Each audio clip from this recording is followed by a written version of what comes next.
Nosso estudo de hoje está no Evangelho de João, capítulo 8, versículo 4. E pondo-a no meio, disseram-lhe: Mestre, essa mulher foi apanhada no próprio ato adulterando.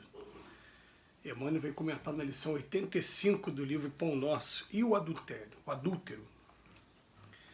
O caso da pecadora apresentada pela multidão a Jesus envolve considerações muito significativas referentemente ao impulso do homem para ver o mal nos semelhantes sem enxergá-lo em si mesmo. Entre as reflexões que a narrativa sugere, identificamos a do errôneo conceito de adultério unilateral. Se a infeliz for encontrar em pleno delito, onde se recolher o adúltero, que não foi trazido a julgamento pelo cuidado popular? Seria ela a única responsável? Se existia uma chaga no organismo coletivo, requisitando intervenção a fim de ser extirpada, em que furna se ocultava aquele que ajudava a fazê-la? A atitude do mestre naquela hora caracterizou-se por infinita sabedoria e inexcedível amor. Jesus não podia centralizar o peso da culpa na mulher desventurada e, deixando perceber o erro geral, indagou dos que se achavam sem pecado. O grande e espontâneo silêncio que então se fez constituiu a resposta mais eloquente que qualquer declaração verbal. Ao lado da mulher adulta permaneciam também os homens pervertidos que se retiravam envergonhados.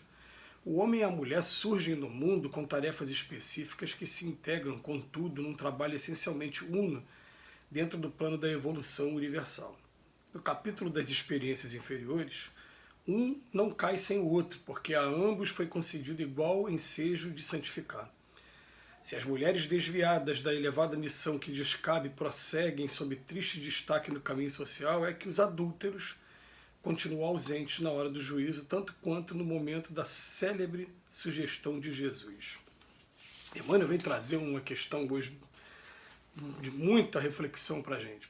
Em primeiro lugar, porque na doutrina espírita a gente vem ter a informação aí dos espíritos, mais notadamente na pergunta 203 do Livro dos Espíritos, que o espírito não tem sexo. Que quando a gente vem do outro lado da vida para cá é que a gente anima um determinado sexo. Inclusive nas perguntas 203, 204, 205 vem dizendo que o mesmo espírito pode animar o corpo de um homem como o corpo de uma mulher. E tem uma hora que é feita a pergunta: mas o que é melhor? Isso depende do gênero de prova que você tem que aprender. De maneira que quando a gente conseguir entender que nós somos espíritos, não somos esse corpo aqui, eu sou muito mais do que isso, sou um espírito, que esse corpo vai acabar e eu vou embora, vou continuar a minha jornada por aí, eu vou entender que quando tiver que vir para a matéria, seja aqui ou seja em outro lugar, se a forma de reprodução for sexuada igual a nossa aqui, eu vou ser um homem ou uma mulher. E chega do outro lado da vida é que a gente não tem sexo propriamente definido, o sexo é só uma organização física. Esse é o primeiro raciocínio que a gente tem que ter. Aí todas as vezes que eu vou fazer um estudo sobre esse assunto, eu falo uma coisa já chamando a atenção de maneira, brincando, falando: olha, vou falar uma coisa aqui que as mulheres vão querer me agredir quando eu sair da reunião aqui da palestra, mas tem muitas mulheres que reclamam dos seus homens porque não lembram o que fizeram também quando tiveram a oportunidade de encarnar como homem. Porque se lembrassem, ia ter vergonha, porque o problema nunca esteve no ser homem ou no ser mulher, o problema sempre esteve no espírito. Esse mundo aqui, mundo de expiações e provas, é um mundo em que nós ainda temos muitos problemas, e essa diferença de você ter a testosterona, ter o estrogênio dentro do seu corpo, é que, e também, já claro, não só a transformação do corpo do homem para a mulher, a diferença, mas também a formação social, a formação cultural, é que vai estabelecer todo o gênero de prova que a gente vai ter pela frente. O capítulo aqui referido é aquele capítulo famoso em que uma mulher adúltera é trazida para apedrejamento porque a lei de Moisés, ela simplesmente determinava isso. Não existia na época nem polícia civil, polícia militar, ministério público, nada disso. Não tinha julgamento, não tinha um juiz, não tinha nada disso. Se o homem descobrisse que a mulher foi pega em adultério, uma sociedade muito machista, a mulher não tinha direito a nada, aliás, a mulher era uma coisa, a mulher nem alma, eles acreditavam que a mulher tinha. Então o que aconteceu? Eles pegavam a mulher à força, levavam para a rua, chamavam os outros homens e apedrejavam. Era isso mesmo, era barbárie mesmo. E inclusive os relatos assim como ainda tem muita corrupção nos dias de hoje, muitos crimes nos dias de hoje, existem vários relatos de que os homens simplesmente enjoavam de suas mulheres porque se interessaram por outras e inventavam mesmo, diziam que a mulher foi pega em adultério e não se exigia prova praticamente de nada, simplesmente pegava a mulher, jogava no meio da rua e a mulher era apedrejada. Olha a sociedade da época. Aí de repente chega Jesus. Quando chega Jesus, todo mundo reconhece em Jesus aquela pessoa que estava curando muita gente, que é uma pessoa com um poder especial, né? Como se fosse um Messias, um Salvador, que ele realmente é. E aí fica todo mundo, né? E agora, o que eu faço? Apedrejo ou não? E foram perguntar para o Cristo, ele falou, aquele que estiver isento de pecado, que atira a primeira pedra. Só que não para por aí. Ele se abaixa no chão e pega uma pedra e começa a escrever no chão. Conforme ele vai escrevendo, ele escreve, entre aspas, o pecado de cada um. Então você imagina, ele olha para o primeiro, a embriaguez, aí a pessoa olha, está falando comigo, ele sai envergonhado. Aí olha para o outro, roubo, e vai. E é claro que os outros, conforme foram percebendo isso, foram embora, falaram, vou esperar minha vez nada, até eu iria embora, né, ser exposto assim na frente de todo mundo. Mas é que aí de repente Jesus vira para ela, cadê aqueles que te acusavam, mulher? Então vai e não peques mais para que nada de pior não te aconteça. Vai e não peques mais para que nada de pior não te aconteça. Mas o fato é que essa dança de cadeira que a gente tem, de ter a oportunidade da experiência do corpo masculino, de um corpo feminino, na história para trás, todas as vezes que se foi homem, o homem podia ter a liberdade de fazer o que quisesse. A mulher sempre foi travada, e é a primeira vez que a gente está vendo na nossa sociedade essa tentativa e essa evolução muito grande de direitos iguais entre homens e mulheres.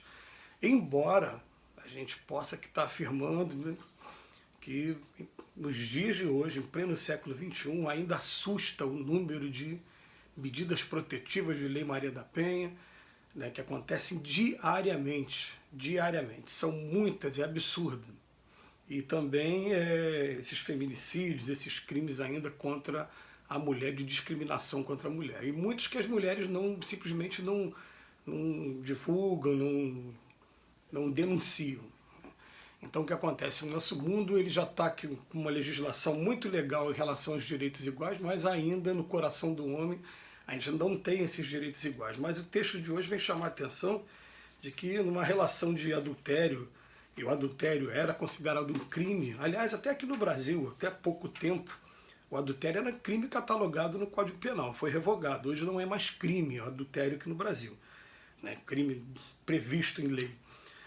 Mas tem duas pessoas, tem duas figuras, não tem só a figura da mulher. Por que era só a mulher que era condenada?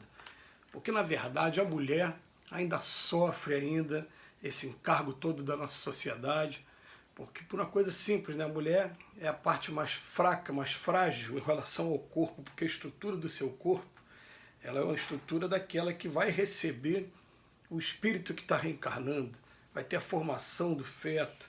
Então é uma coisa interessante, né, que no livro Nosso Lar, o André Luiz ele faz uma comparação que eu, respeitando as opiniões contrárias, ainda considero essa informação muito atual, não deixou de ser atual, não está desatualizada na minha opinião, respeitando as opiniões que eu já ouvi contrárias.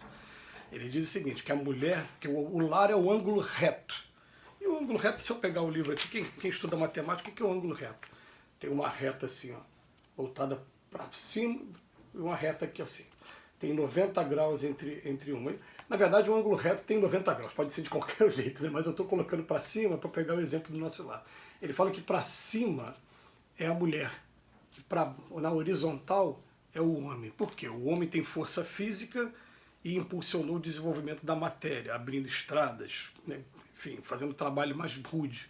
E a mulher para cima porque é uma sintonia maior com o pai, para poder estar recebendo esses espíritos, educando e colocando o seu amor, né? E fazendo essa sociedade cada vez melhor.